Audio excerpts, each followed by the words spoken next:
Wakati ambapo dunia inajiandaa kusherekea ufufuko wa Yesu Kristo kwa sherehe ambayo maarufu kama Pasaka, nimeamua mwaka huu nisherekee sikukuu hiyo kwa njia tofauti kidogo na nilivyokuwa nafanya miaka iliyopita.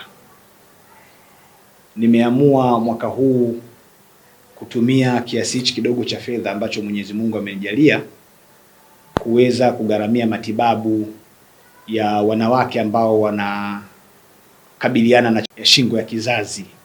Saratani ya shingo ya kizazi imekuwa ni tatizo linalowasumbua wanawake wengi na likiwasababishia maumivu makali na pengine vifo. Sasa natambua kwamba matibabu ya saratani yana gharama kubwa sana, na kwa bahati mbaya, pamoja na jitihada ambazo zinafanywa na serikali kuhakikisha kwamba huduma hizo zinatolewa kwa unafuu zaidi na kwa watu wote ambao wanakabiliwa na changamoto hizo, lakini bado kuna wanawake wengi wanapoteza maisha, lakini wanakosa matibabu kwa sababu tu ya changamoto ya ukosefu wa fedha.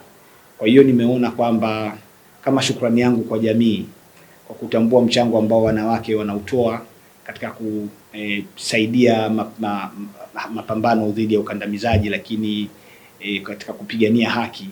Kwa hiyo niliguswa, nikaamua ni waone baadhi ya wanawake ambao wana saratani ya shingo ya kizazi na ambao wako katika uhitaji mkubwa sana wa fedha ili waweze kupata au matibabu, basi niweze kuwasaidia. Nimefanikiwa kuwatembelea wagonjwa hao, wako kama takribani 19. Wako kama takribani 19 katika maeneo tofauti tofauti ya nchi yetu. Kwa hiyo tunapokwenda kusherekea sikukuu hii ya Pasaka, basi na wenyewe wasijione ni wanyonge au wametengwa kwa sababu tu wanakabiliana na changamoto hiyo ya ugonjwa wa saratani ya shingo ya kizazi na kwa sababu hawana fedha za kugharamia matibabu yao. Kwa hiyo nimeamua kuungana nao kwa njia hii ya kuweza kutoa fedha kwa ajili ya kugharamia matibabu yao. Lakini la pili, natambua wako watu wengi sana wenye uwezo mkubwa kuliko mimi ambao pengine hawajajaliwa kuweza kuona baadhi ya ndugu zetu katika jamii ambao wanakabiliana na changamoto mbalimbali, hasa changamoto za ugonjwa kama huu ambao nimeusema wa saratani ya shingo ya kizazi.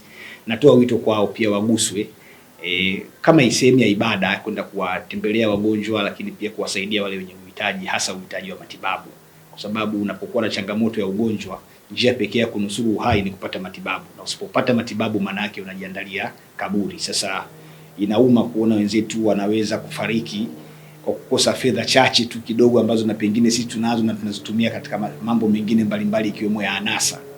Lakini unapojinyima, unaacha kufanya anasa na unaenda kuwasaidia wagonjwa wenye uhitaji hospitalini, basi nadhani inakuwa ni ibada tosha ambayo Mwenyezi Mungu anaweza kaipokea vizuri zaidi.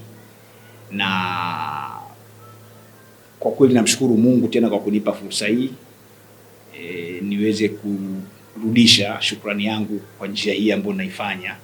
Na najua wako watu wengi sana wana changamoto, sio tu ya saratani ya shingo ya uzazi, lakini changamoto za magonjwa mbalimbali ambayo matibabu yake yanagharimu fedha nyingi. Lakini nimeanza na awamu hii ya kwanza. Kama mpigania haki, nimeanza na awamu hii ya kwanza. Tumeweza kuwa tembelea na kuwatambua hao 19 ambao tumeona wanakidhi vigezo ambavyo tumejiwekea au nimejiwekea vya kuweza kupata msaada huu ambao unakwenda kugharamia matibabu yao. Lakini awamu zinazofuata pia tutajitahidi kuangalia na watu wenye changamoto zingine, ili kile kidogo ambacho tunakipata basi tuweze kukifurahia kwa pamoja, tuweze kupata nguvu ya kuweza kufanya harakati za kuhakikisha nchi inakuwa moja, nchi inarudi katika mstari ambao ulizoeleka wa kuheshimu haki za watu. Lakini tunaposema kuheshimu haki za watu ni pamoja na haki ya matibabu. Mtu akienda hospitali awe na uhakika kupata dawa. Sasa tunafanya hivi kwa sababu tunaungwa mkono na watu wengi ambao wanafurahia harakati zetu. Kwa hiyo kwa kifupi nimeona nizungumzie haya leo machache tukielekea kwenye sikukuu ya Pasaka. Niwatakie wote Pasaka njema. Ninaamini Mungu atatusaidia tuweze kuifurahia na kuisherehekea kwa amani, usalama, utulivu, lakini kwa haki pia. Asanteni.